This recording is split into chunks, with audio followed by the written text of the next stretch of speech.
people, it's me, Gabrielle. Welcome back to another Speedpaint video.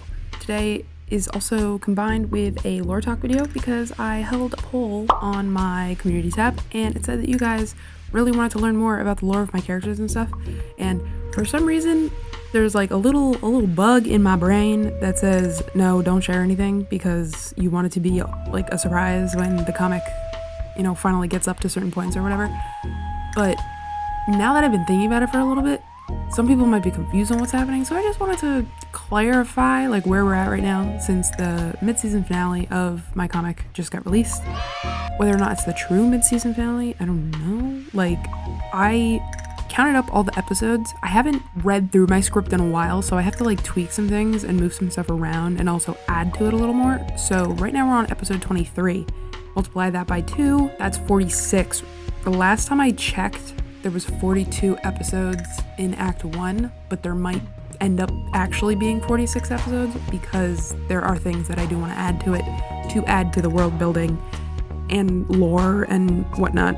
And also because I don't want it to end, even though it's not ending because this is going to be a several act story because there's a lot to address and whatnot. So yeah, with that aside, let's talk about this drawing that I'm doing. So this is the 4th installment of the Speedpaint series that I am doing.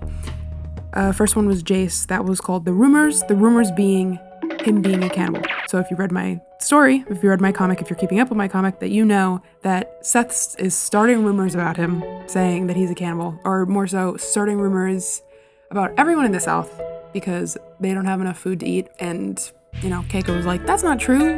We give them rations because, again, it is a post-apocalyptic world that they're living in. So you gotta have food to survive and stuff like that. So, and the South is on the poorer side of things. So it's obvious that they're gonna need food. But Seth makes Keiko believe that that is not the case. So she's under the impression that there actually are cannibals in the South. Whether or not that's true, you gotta wait and see. So that was the rumors. And then the next one was the descent, which was Seth descending into madness because he's turning into a drug addict. Spoiler alert.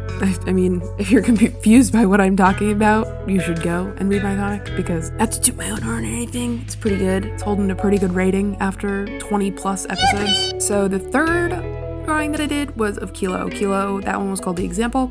So that was pretty much, if you didn't notice, at the end of episode 22, spoiler alert again, Seth did some things, pistol whipped some people, and quote unquote could be argued setting the example for what is to come in the future. Granted, people don't know that he did this, but it will be revealed in later episodes what that example was set for and what the police and what everyone believes about what happened in that situation. So this one is Keiko. She is somewhere called The Ditch. That was this most recent episode, episode 23. I'm going to say a few things about The Ditch. I'm not going to spill all the beans about it because I do eventually want to make a really long video about the history of Dispatera, the lore behind the country, the lore behind more stuff about the characters, more so just world building related stuff. But that video is going to take me a very long time to make. But anyway, The Ditch. The Ditch is a natural barrier that separates the North from the South. So geographically, there's a cliff, pretty much. The country is surrounded by mountains, and then there's a cliff that drops off. Keiko, in this episode, trips over train tracks that's also separating the North and the South. That's how they get their resources and stuff. Where that train is coming from, we do not know yet. However, Keiko trips over the tracks because she sees 2 police officers that are patrolling the train tracks. After she runs away from certain things happening, you should go and read the episode. She trips, she falls, goes over the cliff, tumbles down, rolls,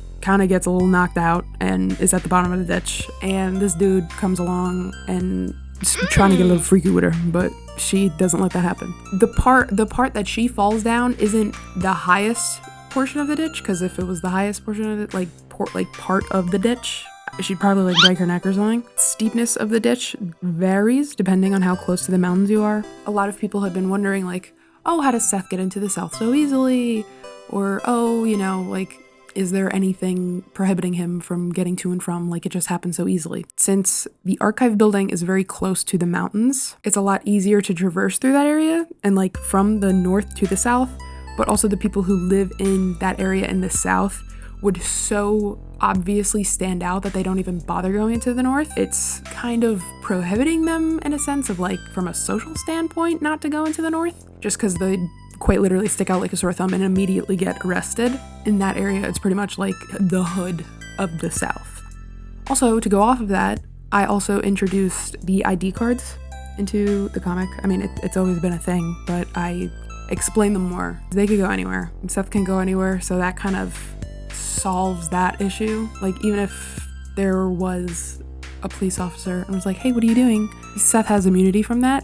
But yeah, so that is the lore on the ditch. That is how people from the North cross over to the South, since people in the North going to the South is a lot more common than people in the South going to the North. I show more of that in the end of this act, and then also pretty much all of Act 2. Like, there's a lot of meshing and lore on that. Okay, now I'm just yapping and I can't. Okay, I have to save this for another video because this video is not long enough, but I just wanted to shed some light on the ditch, explaining what these speed paints are about, because I'm very cryptic about them.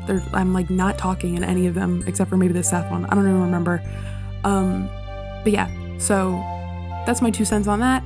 If you guys are interested in a super long, drawn out, like, video essay about the history of this country and the world building that I'm like attempting on doing, let me know.